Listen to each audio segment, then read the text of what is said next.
Tuturo ko sa inyong hidden feature dito sa Messenger ngayong 2025 na baka hindi nyo pa nakikita or nasusubukan.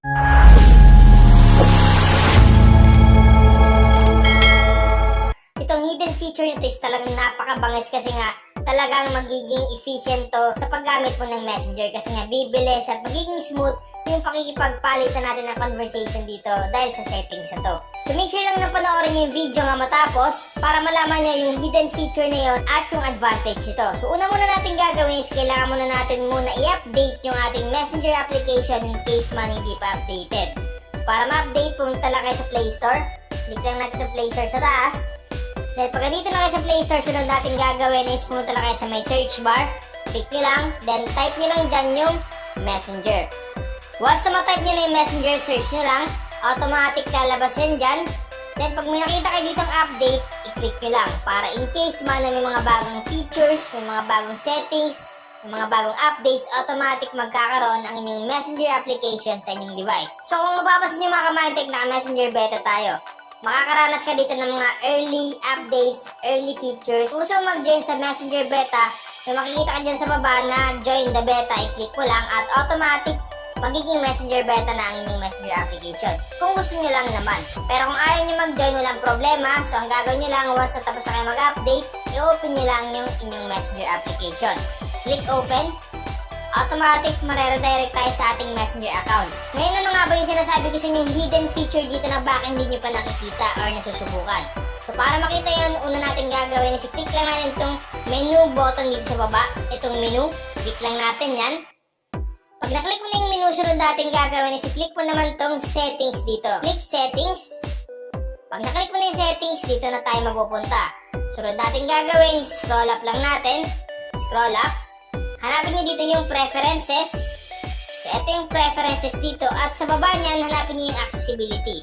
So, click nyo lang itong accessibility dito, yung may tao na logo. Click lang natin. Pag naklik nyo yung accessibility, dito na tayo mapupunta. So, ito yung sinasabi ko sa inyo yung hidden feature na baka hindi nyo pa nakikita or napapansin. Yung motion. Nakalagay dito, reduce motion. So, ano nga ba yung reduce motion dito sa Messenger? So, sabi dito, when reduced motion is enabled in Messenger, it aims to minimize or remove certain animations and transitions within the chat interface. So, ibig sabihin lang, pag naka-activate itong reduced motion daw is automatic babawasan niya yung mga certain animation and transitions within the chat interface. So, yun yung mangyayari. Magda-downgrade yung animations and transitions. So, ano nga ba yung advantage itong reduced motion?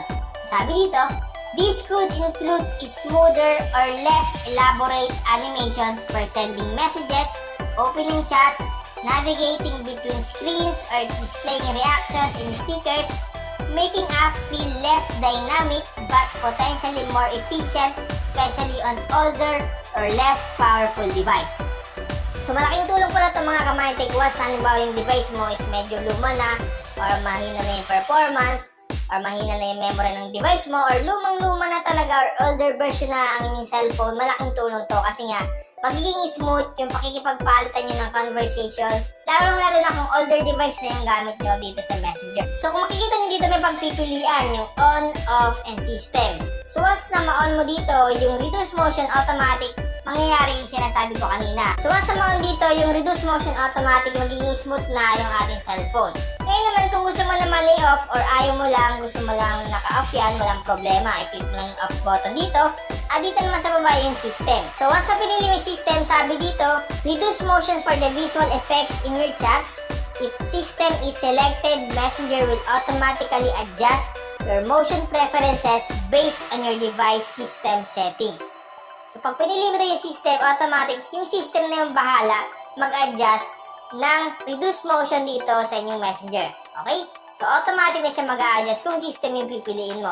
Pero kung gusto mo mas smooth talaga at ma-activate talaga yung pagiging less dynamic ng mga animation and transition dito sa Messenger para maging smooth at talagang mabilis yung pakikipagpalitan natin ng conversation, ang gagawin nyo is i-turn na nyo yung reduce motion. So nasa sa inyo yan kung i-on nyo, i-off nyo, or piliin nyo yung system.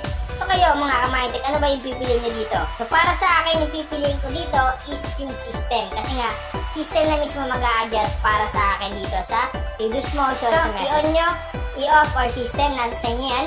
So update kayo ngayon sa hidden feature ni Messenger na baka hindi nyo pa nakita or nasubukan dito sa Messenger ngayong 2025. Sana nakatulong tong vlog ko ngayon. Kung nakatulong ang video na ito sa iyo, please subscribe and click the notification bell para updated ka sa ating mga bagong tutorial.